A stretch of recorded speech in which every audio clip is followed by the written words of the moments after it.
Wow, it's been a tough year indeed, and it seems like the light at the end of the tunnel isn't getting any brighter. That's right, South Africans having to endure being in the dark as Eskom implements rolling power cuts. Energy analyst from Stellenbosch University, Professor Sampson Mamphweli, joins me now to discuss this along with other possible solutions. Thank you so much for your time, Prof. We do appreciate it. I hope you're not being load shared like the rest of South Africa at the moment. But it seems as though the situation is just not getting any better. And there's one problem after another, isn't there? Good evening to you and the viewers. Yeah, I've just been hit by load shedding as well. That's why my picture is a little bit dark, but I'm using alternative sources. So it's quite difficult, and we expected that something like this will happen. We expected that we will have kind of the worst situation before the situation gets better. We didn't expect the stage 6 load shedding that we currently sitting in at the moment, but we expected that at some point we will have we'll go through what we would call a rough ride. What I'm picking up now from Eskom and from everywhere else is the fact that the current situation came unexpected, and people are starting to panic. And I'm picking up that panic also from the government side of things. My view is that we should give the current Eskom boards a chance, together with the plan that the president has announced. You will recall that in July, the president announced the plan. That plan has not yet been fully operational. A part of the plan is being implemented. Eskom started, for instance, ramping up maintenance until they were hit with these breakdowns that were not expected. The Minister of Mineral Resources and Energy, his team is busy revising the integrated resource plan. He's also busy bringing in or announcing new generation capacity alongside or in line with the plan that the president has announced. So things will be difficult at the moment, but once that plan is fully operational, we expect that things will ease up, and at a later stage we may have a lot more electricity than what we need. The challenge is people are no longer, people need electricity now, and people are putting pressure on both government and Eskom as things stand. I hear what you're saying, Prof, and I hear that you say that there is a plan. The president announced this plan in the beginning of the year. We need to give more time for the board to also familiarize themselves with the situation. But we also mustn't ignore the fact that South Africans have been subjected to load shedding and rolling blackouts for the past 15 years. And this is not something new. This is a problem that seems to be getting worse and worse. And if you hear the sentiments from the Minister of Energy yesterday, he's saying that we need coal and we need it right now. But the power stations that we currently have aren't even working to full capacity. So what is the solution here? So the solution lies in the president's plan, in my view, for now. Like I said, if we look at that plan, we've got the short-term, mid-term, and long-term solutions. And part of the short-term solution is basically to ramp up maintenance and fix the current fleet. Eskom started trying to do that because at any point in time we lose between 20 and 24,000 megawatts, looking at the breakdowns and the partial load losses. So government, in my view, needs to step in and give Eskom money so that Eskom can then engage original equipment manufacturers who can come in and assist with the fixing of the equipments that are currently failing.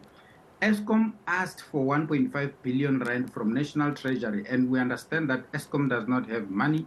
Municipalities are owing Eskom close to 50 billion rands. The tariffs that we pay Eskom are not cost reflective. The diesel that they've been burning, they didn't expect to burn that much diesel. And that took a lot out of Eskom's fiscus. So the government, in my view, needs to come on board and give Eskom not even 1.5 billion, because our projections go to about 10 to 15 billion rands that they need to fix the aging power stations that were not properly maintained. The backlog dates back to 2013, so there's quite a lot of work that needs to be done. That's why I'm saying Eskom cannot do this by themselves. They need to bring in the original equipment manufacturers. There are also acts of sabotage that both the president and Eskom have talked about quite a lot. And for those, what we're saying is Eskom and government should bring in forensics in terms of each and every breakdown should be treated as sabotage until it is proven otherwise. So just like during the time of COVID, every cough was taken as COVID until it's proven otherwise. So that's what needs to happen with the current situation. Whenever there's a breakdown, it must be thoroughly and properly investigated, because it's not going to help for Eskom to try and fight a system while there are other people who are busy sabotaging the system. It's not going to work.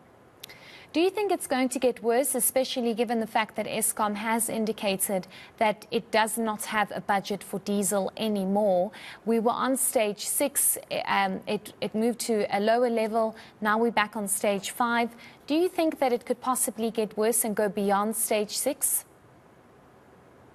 Looking at what's happening, looking at what's happening, from the time that we moved from stage 3 all the way to stage 6, one cannot rule out the possibility of a stage 7 and even a stage 8 load shedding. Eskom themselves have indicated that they cannot rule that possibility out.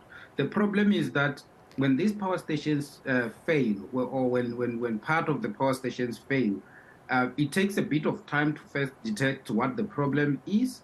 And the other problem is that we lose generation capacity within a space of few hours. We lose a lot of generation capacity. So while Eskom is still figuring out what's happening with some of the generation capacity, they continue to lose other units or other generation capacity.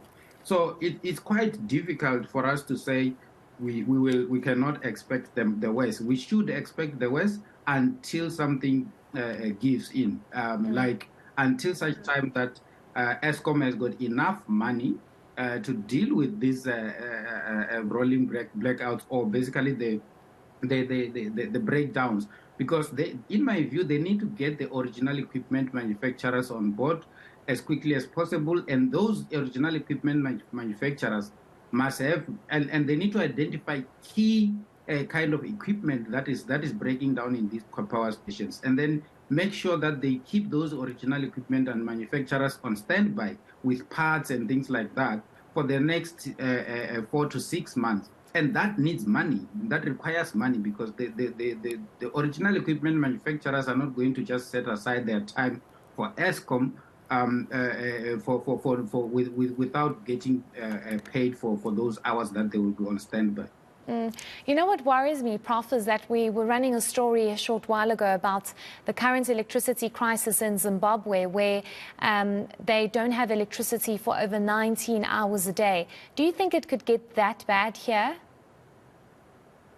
As things stand, unless we get to stage 8 load shedding, but as things stand, I don't think we will get there. We still have capacity at Eskom in terms of the engineers who are there, and those people are working very hard. We must not take away anything from them.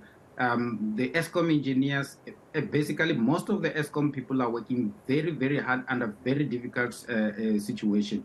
And I've spoken to some of them who have resigned, for instance, who said the situation is quite difficult because they're putting in everything and they don't necessarily see the results.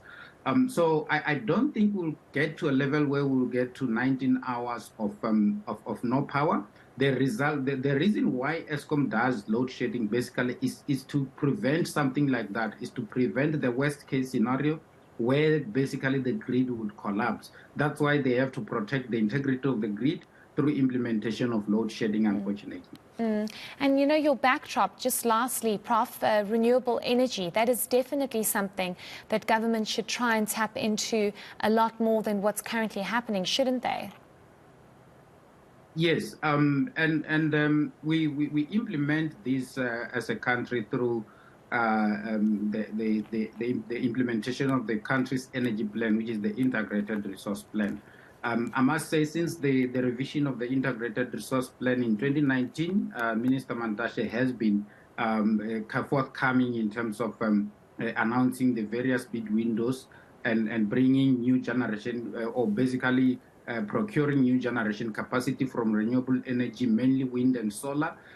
This previous announcement was mainly on the solar side on the solar energy side of things. There was no wind energy that was announced, and that was basically because of the challenges that we have with the grid. Where we've got the most resource, the grid is constrained. We don't have enough grid. As Stellenbosch University, we conducted a study where we looked at the siting of renewable energy projects, wind and solar, in areas where the resources are less than the other areas, but where you've got the resources during the time that we need the resources the most. So we've shared that kind of a study with Eskom. We've shared the study with the public through some publications online. And I think in the going forward, we need to start looking at that, because Eskom needs about 180 billion rands to strengthen the grid, and they don't have that money, especially in the areas where we've got the most solar and wind. But if you go up north to Limpopo, Mpumalanga, where we still have some form of solar energy, there is quite a lot of grid there, because that's where most of the power stations are located. Certainly. I don't think taxpayers are going to be happy hearing how much Eskom still actually needs. It's very frightening. But thank you so much for your insights. We do appreciate it. That was Professor Sampson Mamphweli just speaking to us about the energy crisis here in South Africa. If we'll ever see an end to rolling blackouts.